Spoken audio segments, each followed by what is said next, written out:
Welcome, Off-Season After Dark fans. We're here for episode 31, and we are covering, I believe, our fourth Conference USA school. So glad today to welcome Darron here, who runs the Sidelines Missouri State Twitter page. And we've had a few Sidelines guys on here before and always had very good info from them.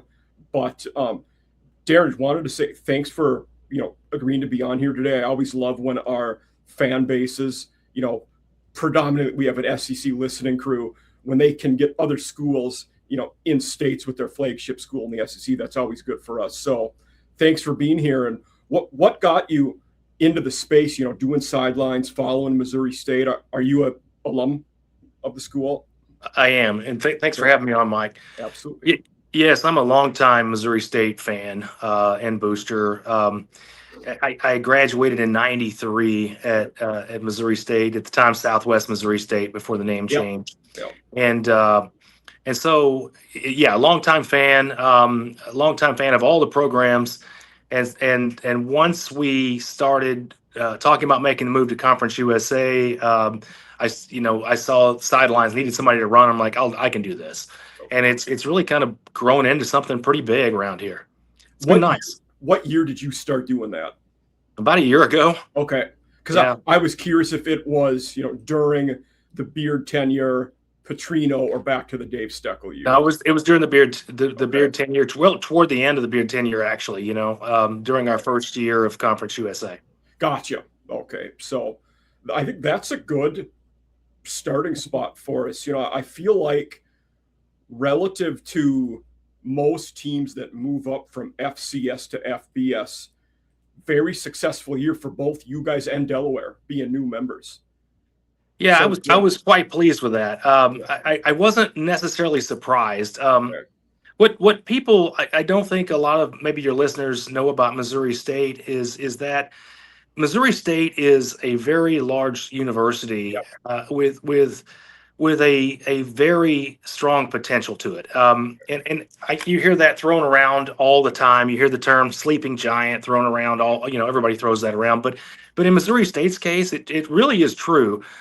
The reason Missouri State was held back for so many years from Mizzou, it's ridiculous. The name change went on, I think, for 14 years before we got it changed. Okay. When I was in school in 1989 and 1993, we were trying to get the name changed then to Missouri State. And Mizzou at the time, and still at this time, still claim they are both Mizzou and Missouri State. And they fought us tooth and nail, and they have a lot of big hitters in the in the legislature here, and so it was a hard fought fight, and so now we got that done. And is it just kind of about branding? They want to be the only Missouri brand. That's right. They're afraid of Missouri State because we're growing so fast. We've got as many undergraduate students as they have.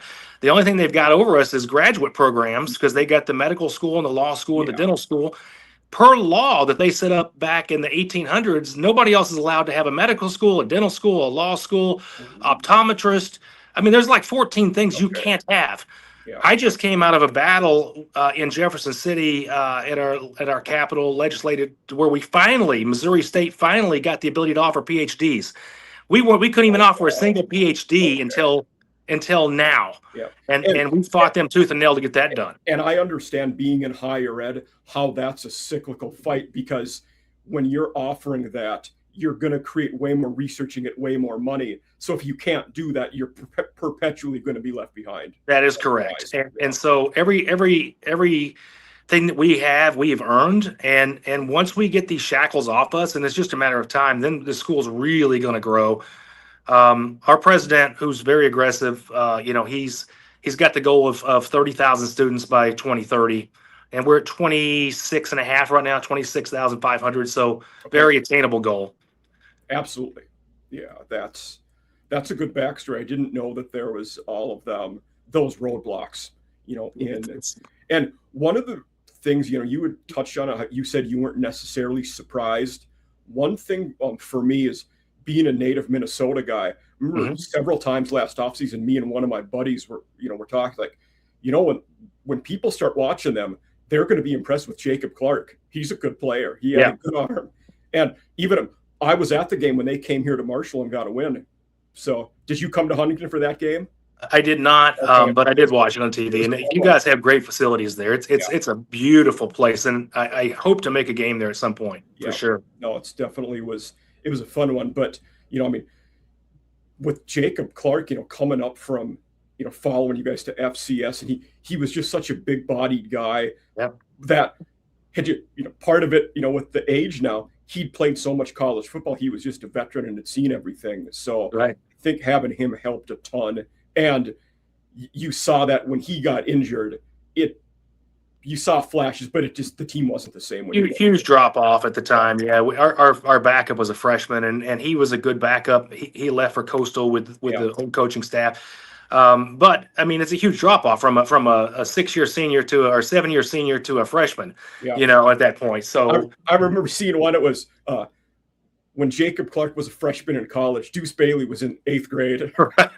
Right. Yeah.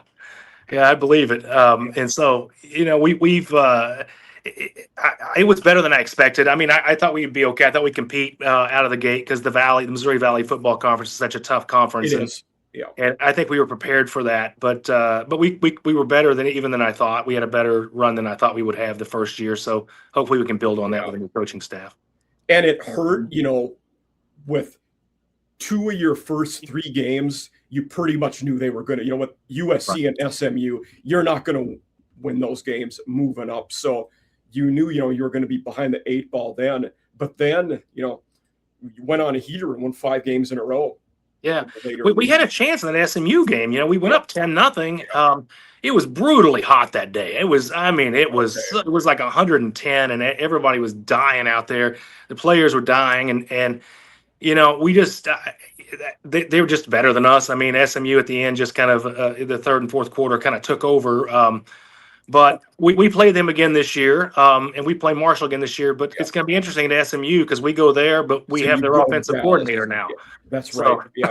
Yeah. We'll see what that looks like. I was going to ask how you guys got SMU for a home game, but home and home. Okay. It was home and home, yeah. Yeah, but then I know Marshall definitely goes to you guys in Springfield this year. Right. So yes. Tough schedule again. Yeah.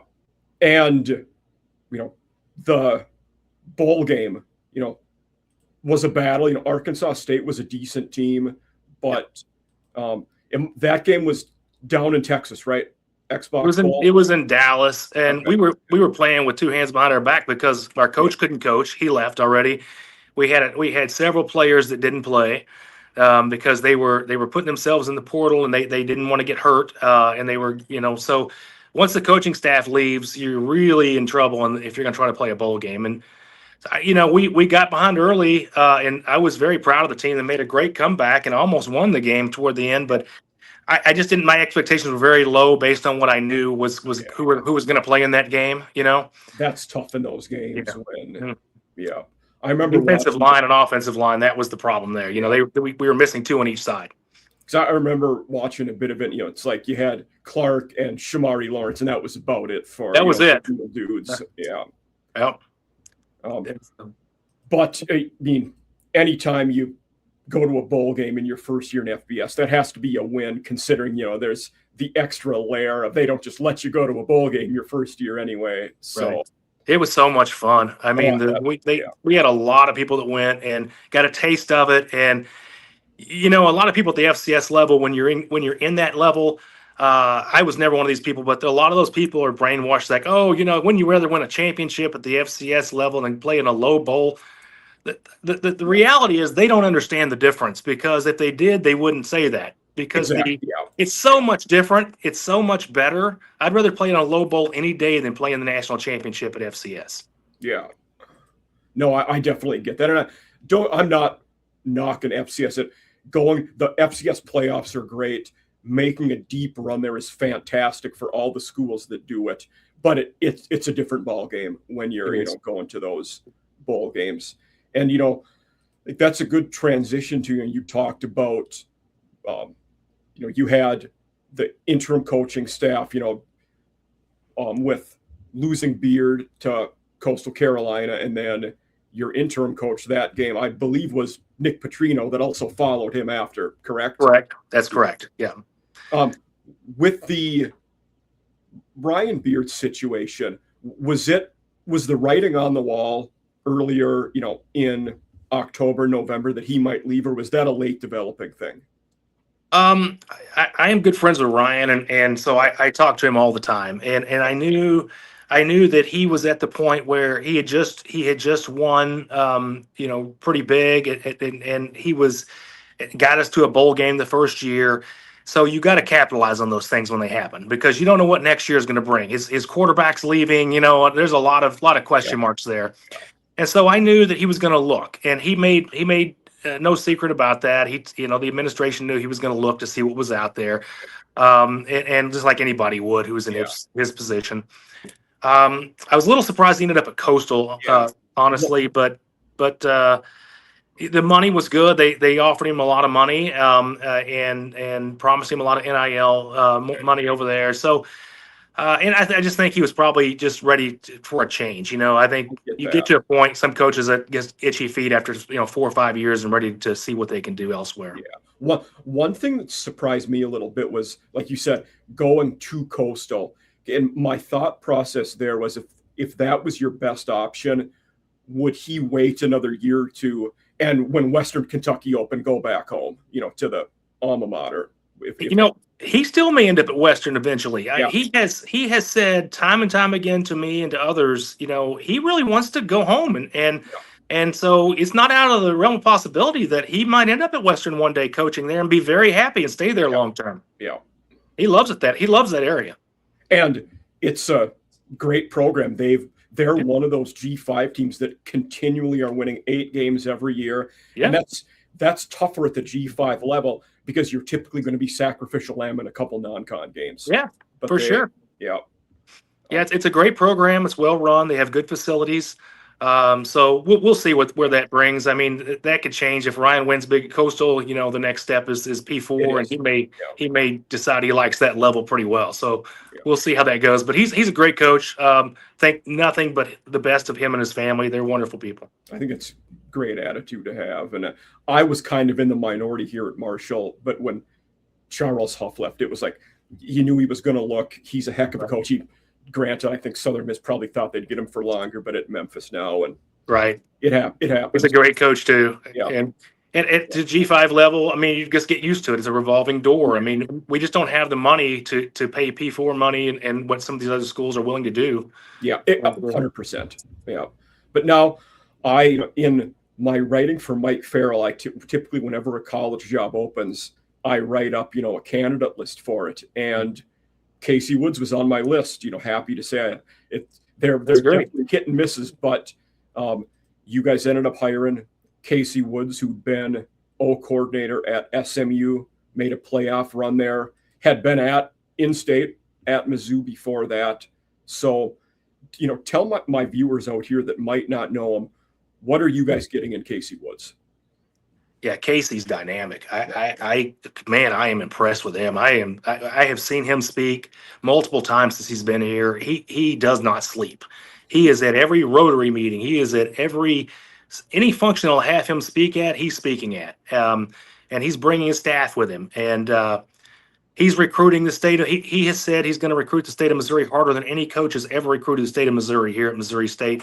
And he's going to hit every single high school in the state.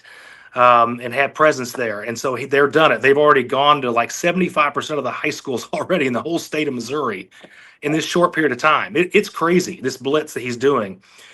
I can see why they hired him. And they had a pretty good list of candidates, including some really top names from the FCS level that applied.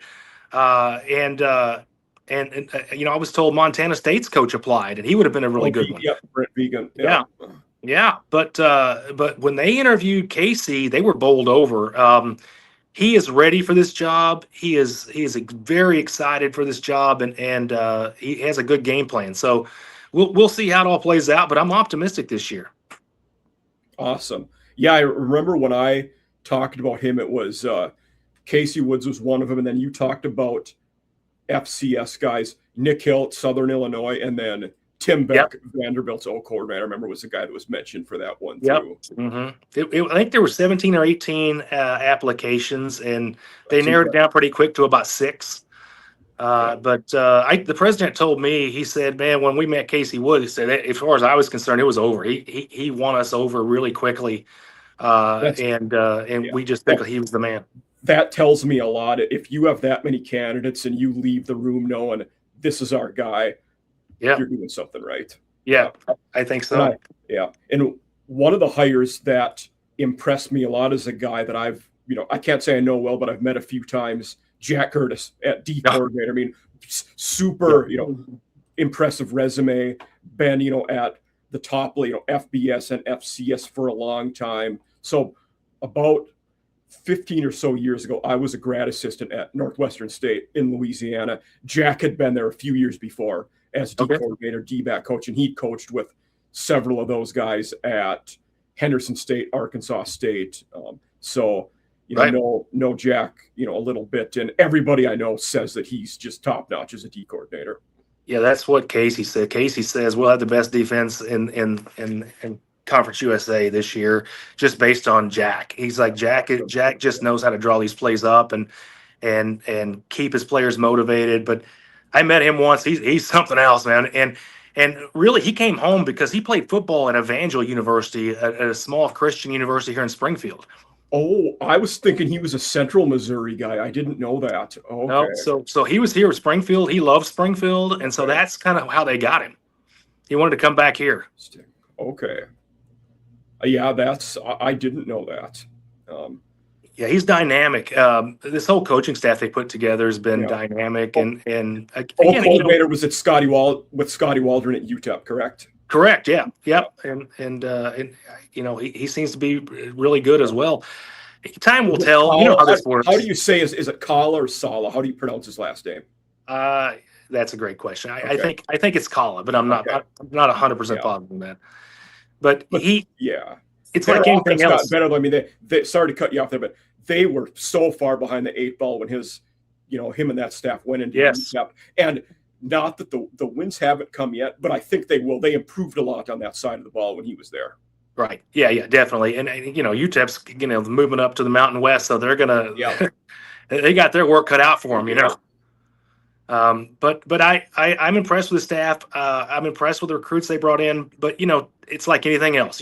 Time will tell. Everybody's excited when things first take off, and then the proof is in the pudding later. But I do feel like we're on the right track here for sure. Okay. And we talked a little bit about the schedule. So you had mentioned, we talked about, both Marshall and SMU, but reverse locations. Right. Your guys' opener down in College Station next year. Correct. Right? Yeah, that's a big one too. Yeah. So when we do our group show on Thursday night, 2 of our guys that do Biscuits and SEC is their show. They're A&M graduates, so I know they had mentioned, that could be a fun season opener. So I'm excited. I'm going to make the trip to that one for sure, just like I did USC. It is one of the locations you should see a football game at if you've never been there before. Yeah, for sure. So, yeah, we're looking at seating options as we speak, so we're gonna get some seats there for sure. And probably not a terrible drive down from your location either. Like if you would choose to drive and not fly. So right, yeah, it's not bad. It wouldn't be too bad. I ended up driving to Dallas just because I had other meetings and I couldn't get a flight to work, and so I got in the car with somebody and we drove there. It was 5.5, 6 hours. Yeah, it was easy drive. Okay, that's good to know. Yeah, but going into this season, what would you say expectations are, or even going into the spring? What do you guys, that's obviously drastic transitions, both coaching staff wise, roster wise, as a lot of G5 teams deal with now. But it seems like, there's a lot of optimism, very positive thoughts around all the changes that have happened. Yeah, I mean, we're working on finishing up an $8 million fundraise for new locker rooms and new training facilities, and I think last I heard they're about $1 million short, but that's supposed to be happening in the next 2 weeks to finalize all that. We'll be breaking ground on that here pretty quick. That's phase 1. of 5 phases that they've laid out. And so it's pretty exciting. So everybody here is very fired up right now. Money's coming in. Everybody's expectations for Missouri State football has risen dramatically, but we're being realistic too. I mean, how many games can we win this year? I don't know. I would like to think we can get to 6 at least to try to get back to a bowl. And if we fall short, that's fine too. I mean, it doesn't happen every year, especially in a transitioning couple of years that we're doing here. We were 5-7 last year in a massive transition, so you fall short sometimes. Yeah, no, well, we won 6. So we won. I was saying at Marshall. I was talking about we were. Oh, Marshall, yeah. No, I knew you guys did. Yeah. So it does happen, and especially when you're transitioning, like you said. So, we're just enjoying the heck out of this. So it is what it is. However many games we win, we win. The tailgates are vastly improved. Everybody's having a great time right now in Missouri State. Great to hear. Yeah. So with the spring ball, are there any big battles, anything that our viewers should watch? I know a lot of our viewers and guests both on the group show and here are already in that spring ball mode. These are the position groups we're watching. This is what we're focused on. Is there one of those for Missouri State? Maybe the quarterback position with Balin and Locklear are coming in. Yeah, I think that'll be a tight battle. I think right now, Balin from Duke is probably the guy that is in the driver's seat. But who knows? I mean, I know this coaching staff's gonna let them battle it out and take who's ready to go. We'll probably have the best backup in Conference USA, whoever it is. Probably. So that's a good thing. I don't know what Casey has said. They're not really going to do a spring game necessarily. They're going to have a spring party. So like a big tailgate, and then they're going to run a few plays, but mostly it's just going to be there to get people out and meet the players and all that kind of stuff. So it's really hard to say what a spring game will look like. And I feel like in the last week I've heard about a dozen schools that said, no, we're not doing the spring game anymore. We're just going to use it as extra practice. And my Gamecocks are doing that too. So South Carolina's not doing a spring game. Okay. I know that. I think that must be the trend.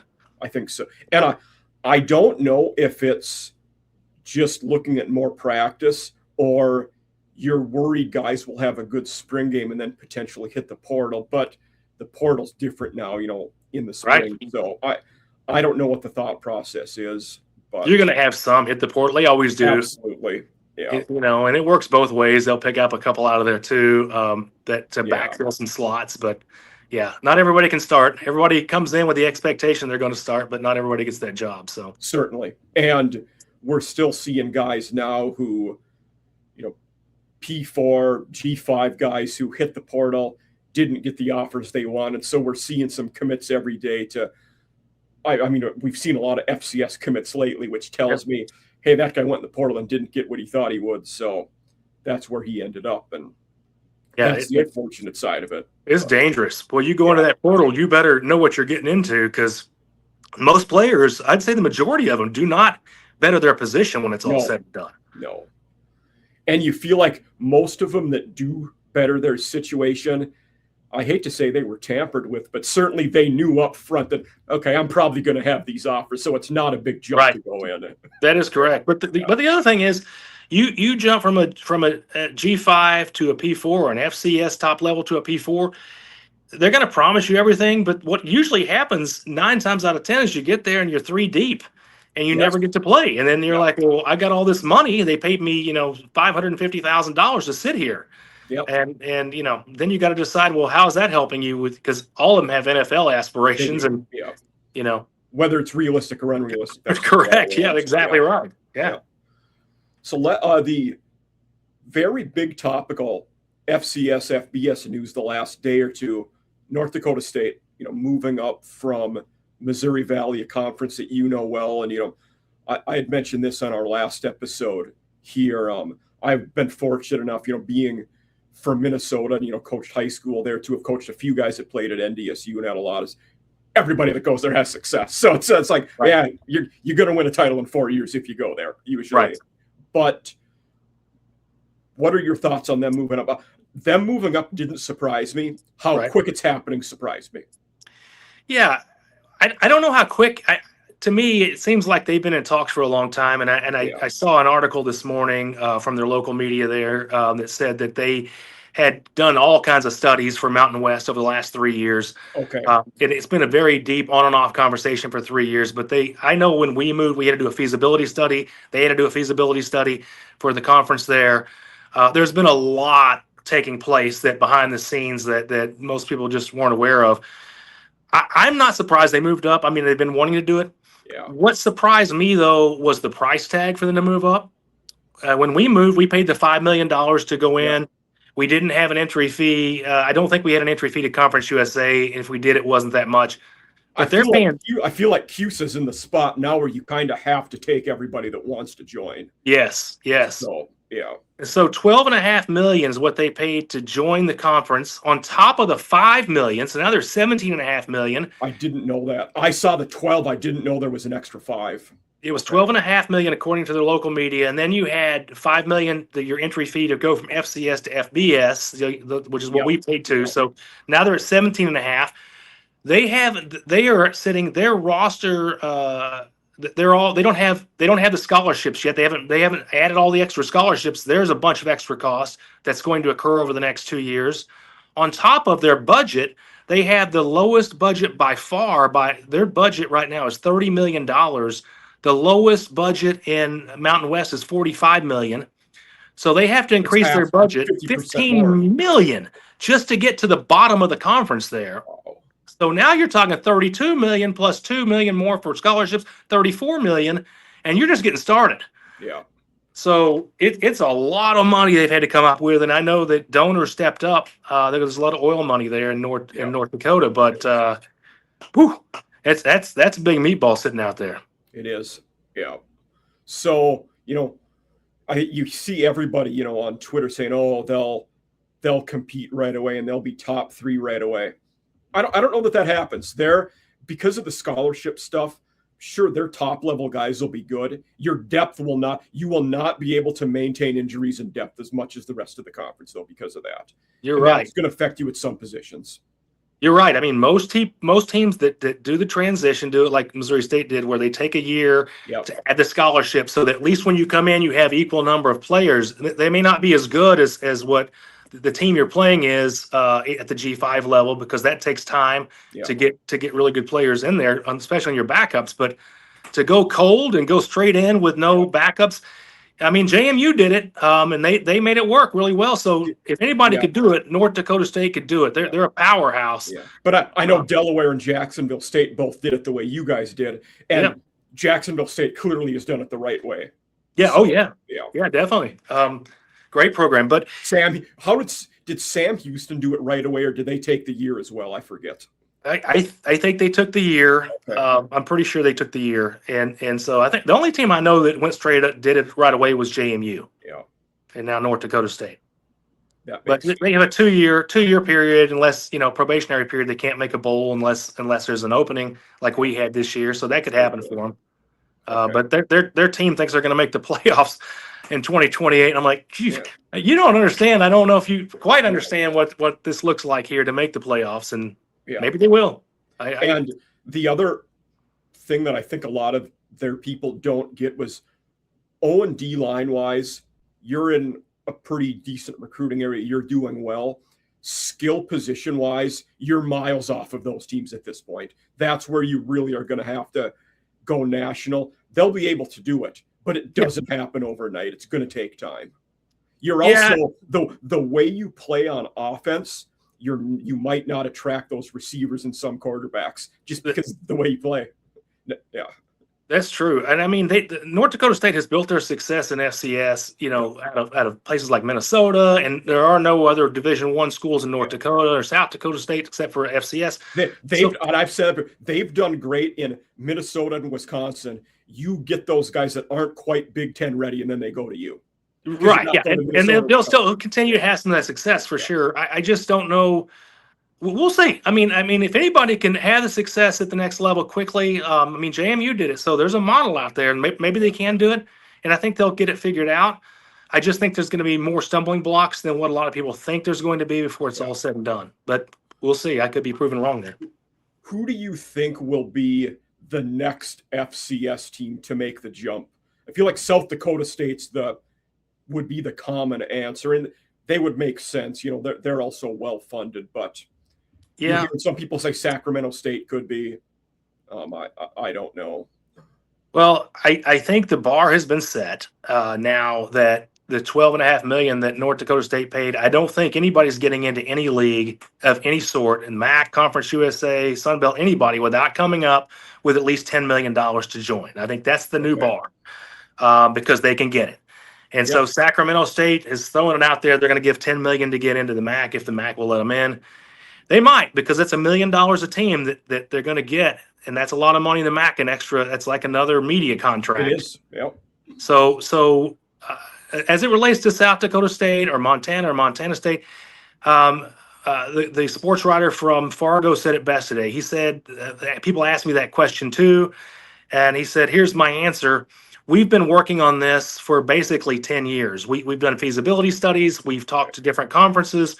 We've built facilities behind the scenes. We're doing all the stuff that it takes to get there." And he says, how fast another school moves up will depend on how much homework they've done and how much pre-work they've done and how much money they have. Because a lot of schools, I'm not sure South Dakota State's going to be able to come up with the $17.5, $20 million, whatever it is, to make that move. It is I don't think Missouri State would have done it had we had to face with $20 million. Yeah. In fact, I know we wouldn't have. Okay. It's just too much money, not counting everything else that you have to do once you become FBS. Yeah.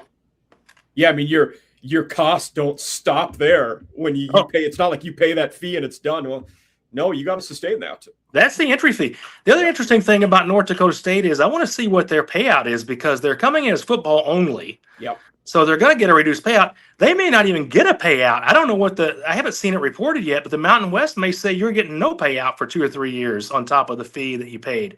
Okay. I mean, that's what Sacramento State's offering, that they're going to get no payout for the first few years. Yep. I saw it was first 2 or 3 for them that they said, no, we won't take any of that.